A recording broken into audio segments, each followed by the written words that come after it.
to make that email worth something that they send to authorize people to spend those make-believe dollars into the economy. Now, what those dollars do is they go out into the economy, and they bid up prices. So when people talk about the national debt and they're talking about this is something that our children are going to pay, that's not really quite accurate. Our children and our grandchildren aren't necessarily going to pay that. What that's going to do, they're going to rack up they're going to print up a bunch more money. It's going to destroy the value of the dollar. It's going to take more dollars to do the same amount of work. Like I said, that law of supply and demand, and prices are going to rise accordingly.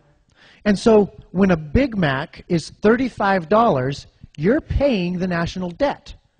Does that make sense? It's pretty sneaky. If they tried to raise taxes to match their spending, they'd have had a revolution a long time ago. But this is a way that they can tax us without us seeing it, because the way it works is if they send you a bill, if you've got $100,000 in the bank, and they send you a bill for $30,000, 30%. Ooh, ouch. You've got to write them a check. But here's what they can do. They can, instead of sending you a bill, which you'd be hot and bothered about, they just print up the money and they reduce, they get that money, and by them expanding the money supply, everybody's bank account, the purchasing power, not the number of dollars in there, but the purchasing power of those dollars is reduced by 30%. So whether you wrote them a check for $30,000 or you had everything that's out on the market go up by 30%, they still robbed you of the ability to redeem your labor for a valuable good or service that you want. That's how they can tax you without you seeing it. Now, not only does this system weaken the individual in order to strengthen the federal government, but then here's where it gets really bad. They take that money and they turn around and they offer it back to the state or the local governments with strings attached. They say, the feds, with this stolen money from you, they say, we will give you this money if you will do this to the people in your state. And they say, okay, we'll do it. Now here's the principle. You work for whoever signs the checks. Now what this does is this is like a wrestling move where you change from being a republic to being an empire. In a republic, the people are at the top of the food chain, and the commands roll downhill from the people on down to the government, and God gave every human being the right to life, liberty, and property, and a corresponding obligation to defend those rights as an individual and through the establishing of governments to do the same. So it's only reasonable that as a government gets further and further removed from those people, their power subsequently diminishes. That's how it works. That's the logical chain of command in a free society that's operating under the sound reasoning and rule of law. But you get that money flow reversed, where the Federal Reserve can take it right away from you, give it right to the feds. Boom, we're not a republic anymore, we're an empire, where the chain of command follows the flow of money. And all of a sudden, the most far away, the most distant, the most inaccessible to us of the governments is now on top, rather than us. And so what it basically is, to boil it down into real simple terms, is the government is robbing you and giving the state and local government a cut to cooperate. And they have figured out, and they do this in other countries too, watch it. They do it to us and they do it to other countries. They don't roll in here and try to boss you around and tell you how you're going to run your life. No. They buy your friends and make your friends do it. They buy our state. They bribe our state away from us and make our state do it. They give our sheriff's department a bunch of federal funding. And then when we go to the sheriff and we say, hey, sheriff, we elected you. You are very close to the source of authority, which is us. We want you to protect us from anybody who's going to trample on our rights, no matter what they call themselves, no matter how they're organized. We want you to do that, all right? And he says, ooh, I don't know. Those people you want me to protect you from make up a pretty considerable portion of our budget. And so you've got this sheriff with torn allegiance, because we're no longer a free republic, we're a monetary, inflationary empire. Does that make sense? You got that?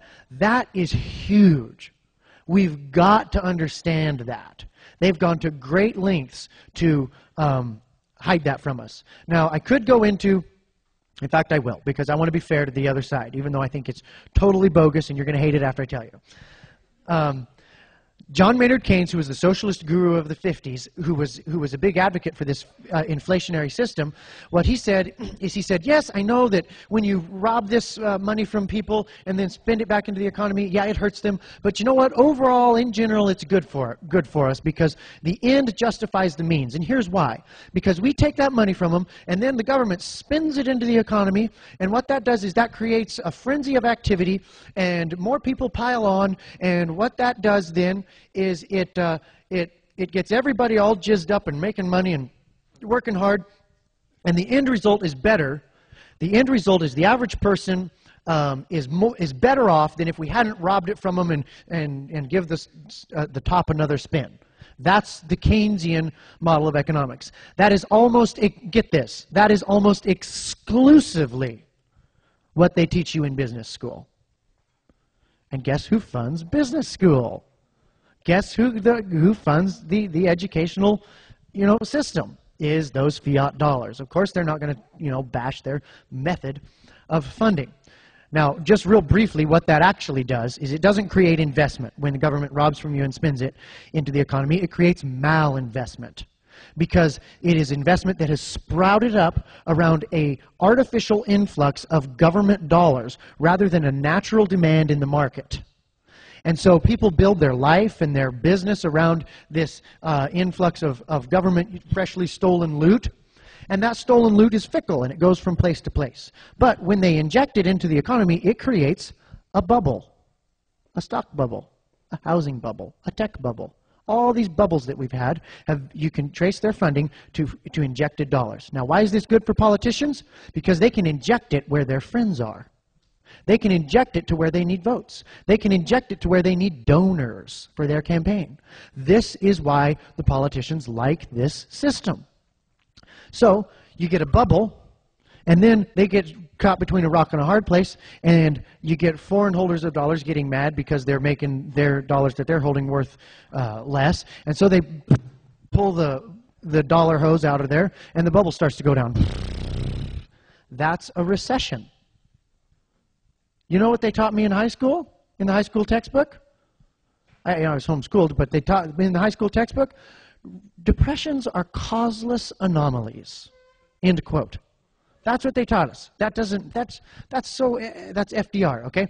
This is the monetary system, okay? I've spent enough time on it. That's all on that. The next thing that we got to understand about how our system works is that, you know what, our senators and our congressmen in Washington, they're not nearly as powerful as you might think. One thing that I've learned from dealing with government and talking to these guys and trying to get down to the nitty-gritty of why can we not be free, why can we not do this, is they are afraid of the agencies.